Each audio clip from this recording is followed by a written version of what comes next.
The global financial crisis was a pivotal moment that completely reshaped how the industry manages risk as a whole. Now, let's take a look at how the expectation that banks may be too big to fail may not match against reality. On the left-hand side, we see market perceptions. Markets look at headline financial performance, such as assets under management, profitability, etc. Moreover, looking at institutional longevity and trust and the implied systemic backing that comes from banks, it's easy to assume why banks would never fail. However, this contrasts the operational reality because banks are structurally illiquid. Banks have a yield mandate in which they perform maturity transformation, in essence, pulling together short-dated liabilities into long-dated assets which pay higher yield, and the spread of that yield is their margin earned. However, it's important that they balance these long-term assets with short-term assets in order to prevent a bank run. When an informational shock hits the system, confidence erodes.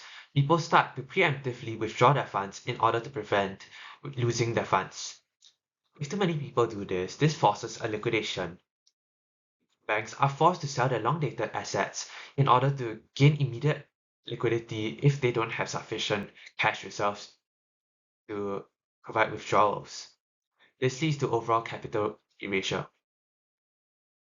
Now let's take a look at how this actually played out during the global financial crisis. The top metrics above show the severity of the institutional freeze.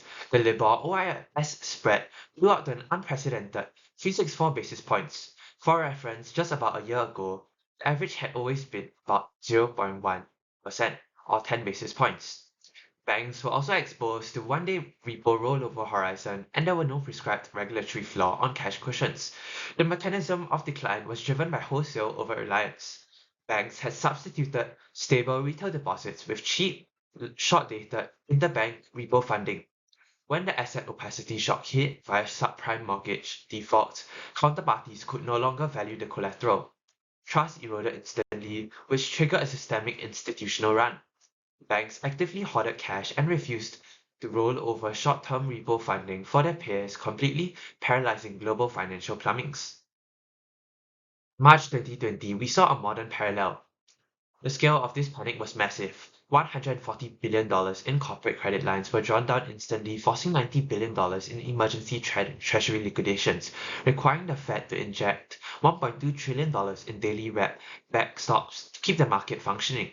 This was during the COVID-19 period.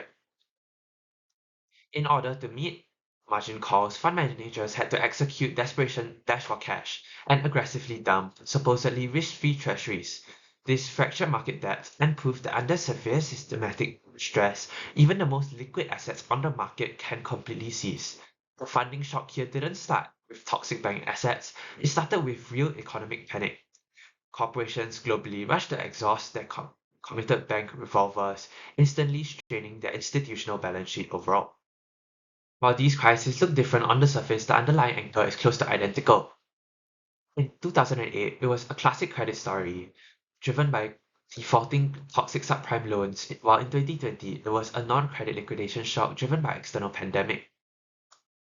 The key regulatory changes made were the implementation of LCR ratios and NSFR ratio, which forced the banks to have a 30-day buffer of high-quality liquid assets and structural asset to liability coverage over a one-year time horizon, which successfully de-risked the entire global interbank plumbing by preventing reckless pre-2008 reliance on repo markets, which successfully regulated liquid volume, although there are still some limitations.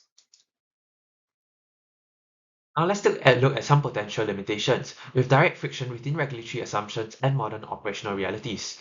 Looking at the time horizon, the framework assumes 30-day window allocated is sufficient for stability and intervention.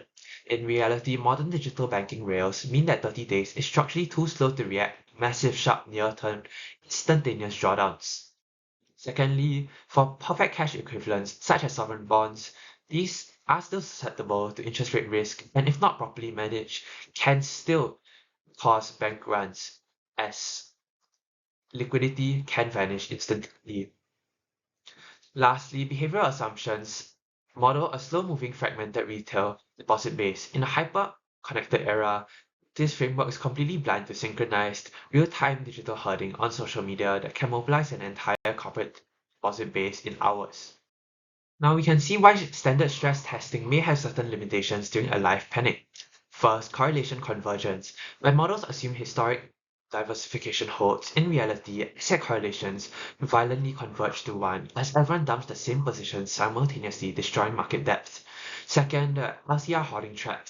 With rigid 100% floors incentivizing defensive cash holdings, banks freeze the plumbing themselves to protect their ratios and avoid regulatory stigma. The dealer constraints and the supplementary leverage ratio caps balance sheets, legally preventing primary dealers from flexing absorb heavy market sell-offs. Ultimately, regulation can mandate the volume of safety buffer, but it cannot control the velocity. Loss of confidence remains unmodelable systemic risk because it instantly weaponizes the structural anatomy of the bank against itself. Thank you.